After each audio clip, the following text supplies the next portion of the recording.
नमस्कार, आप देखना शुरू कर चुके हैं लाइव आप तक B24। रुक करते हैं प्रमुख खबरों की ओर।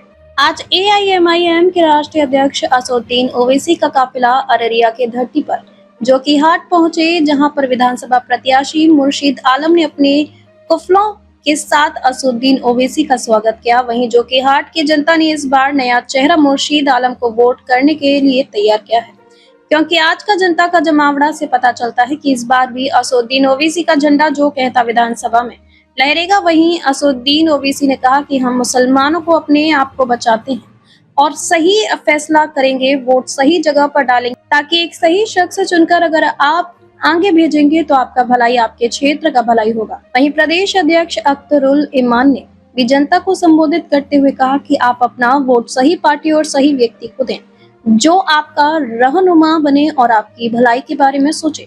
वहीं मौके पर कई अन्य पार्टी के कार्यकर्ता भी उपस्थित थे। संवाददाता मासूम रेजा विशेष रिपोर्ट देके पूरी खबर।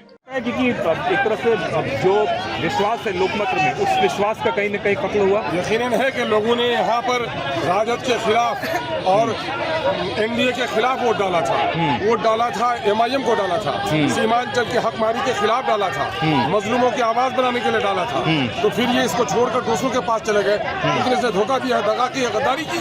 आप लोग कितनी सीटों पर इस बार चुनाव लड़ेंगे? यकीनन है कि अच्छी खासी सीटों पर हम लोग लड़ेंगे। हमने तो कह दिया कि गठबंधन में रखते हो तो हम बहुत ही कम सीटों पर लड़ेंगे और सेकुलर ताकतों का मिलकर के कॉमनवेल्थ फोर्सेज का मुकाबला करेंगे। क्या सीमांचल से इतर भी आप लोग चुनाव लड़ेंगे? यकीनन है कि पूरे बिहार में हमने असेंबली के 8 पार्लियामेंट की सीट अलग अलग जगह पर लड़ा है। मगध में हम लड़ा है, मिर्जा में लड़ा है, सीमांचल में लड़ा है, पूरे बिहार में लड़ेंगे। पीके कह रहे हैं कि राष्ट्रीय जनता दल अगर जहाँ मुस्लिम उम्मीदवार खड़े कर रही है वहाँ हम नहीं करेंगे और हम ऐसा करते हैं तो वो न करें, इससे जो है बीजेपी को रोका जा सकता है। क्या आप लोग इस कॉम्बिनेशन से सहमत हैं? अरे तो हम तो कह ही दिया कि हम तो 6 सीटों पर लड़ा रहे हैं, वहाँ मत लड़ाओ। इससे प्रस्ताव थोड़े कोई दे सकता है, इससे बेहतर कोई प्रस्ताव दे सकता है? आप लेकिन उस पर भी वो तैयार नहीं है। आपका चूंकि वो ये चाहते हैं कि अकलियतों का, मुसलमानों का वोट उनको मिले, मुसलमानों की भागीदारी देने के लिए तैयार नहीं है ये लोग। यही वजह है कि उसने हमारे प्रस्ताव को ठुकराया है। पीके को आप प्रस्ताव देंगे कि कम से कम सीमांचल में वो अपना उम्मीदवार लोग खड़े करें? पीके से हमारी बात हुई है पिछले दिनों में, लेकिन वो तो अडिग है कि हम हर जगह लड़ेंगे, 245 पर लड़ेंगे। अभी भी बातचीत की गुंजाइश है? आप प्रस्ताव दे रहे हैं कि हम 6 सीट पर लड़ रहे हैं, कम से कम 6 सीट पे तो मत लड़िए। नहीं, वो तो हमारा राजद से, महागठबंधन से प्रस्ताव था। अच्छा, अलग अलग लोग आएंगे तो अलग अलग। अभी पीके साहब तो जीते भी नहीं है असेंबली में, हम 6 जगहों से जीते हुए हैं। लेकिन हमारी पार्टी का भी अपना प्रकार है, अपना बुनियाद है, हल्का है, इसलिए हम सर इस न्याय यात्रा का क्या परिणाम देख रहे हैं आप? एक जनता में क्या एक बात देख रहे हैं, जनता क्या जग रही है? सीमांचल के साथ दिल्ली और मुसलमानों की गाड़ियाँ टोपियाँ नोची जा रही है, उसके खिलाफ इंसाफ है। सीमांचल के दलित, हिंदू, मुसलमान सबकी हालत खराब हो गई है, उसके खिलाफ इंसाफ है। गठबंधन के लोगों ने हमें ठुकरा दिया, उसके खिलाफ इंसाफ। तो याद होगा SIR के मुद्दे पे भी मैं आया था, आपसे बात किया था। आपको लगता है कि वो मुद्दा भी लोगों के जहन में है? यकीनन है कि NDA ने जहाँ जहाँ परेशान किया है वो सारी परेशानी है, चाहे गुजरात के आंसू हो, चाहे बाबरी मस्जिद का इन्हदाम हो, चाहे मुसलमानों के खिलाफ SIR हो, चाहे CA का कानून मुसलमानों को लेकर बनाया गया हो, चाहे बांग्लादेश के नाम पर मुसलमानों को किया जा रहा हो, तमाम मामला को लोग याद रखते हैं।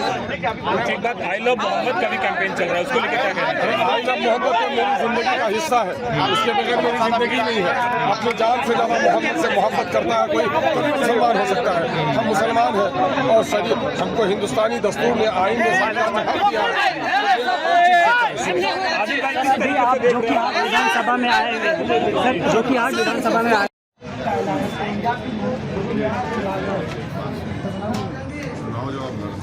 हटो नहीं करते, किसी के लिए चुनाव जो आपके खिलाफ होगा उसके खिलाफ लड़ेंगे चुनाव। बड़ा छोटा इसमें क्या है, मैं इलेक्शन लड़ूंगा, आप मेरे खिलाफ लड़ेंगे, आप मेरे खिलाफ लड़ेंगे, तो क्या कोई कुछ करेगा? जीतना सबका मकसद है। तो जब election first pass the system नहीं, तो सबसे ज़्यादा वोट आएगा वही जीतेगा।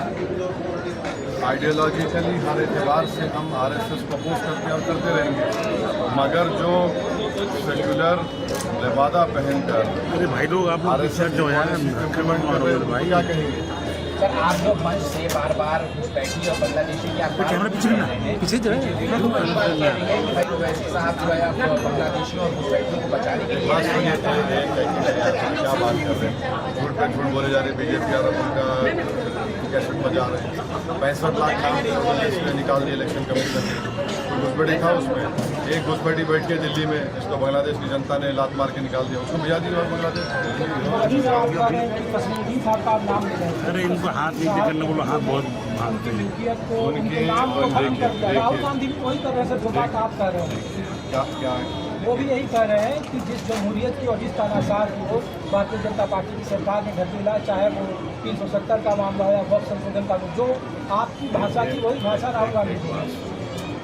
हम किसी ये मोबाइल भैया लीडर ज़्यादा बोल रही है, सब मोबाइल से कर रहे हैं। हमसे अगर कोई सवाल है तो आप कर लीजिए, हम जवाब देंगे। नहीं हाँ, इसमें एक सवाल ये भी है सर कि महागठबंधन ये मोबाइल नीचे करो। आरजेडी की तरफ से आप राहुल गांधी की तरफ से फिर कि भाई महागठबंधन नहीं होते हैं, सब मिलकर के एक साथ जो होता है। उधर वाले मोबाइल मैं जवाब दूंगा उनके बारे में। छोटा बच्चा है अच्छा क्या अब आपसे महागठबंधन में क्या गुंजाइश है? हो गया हो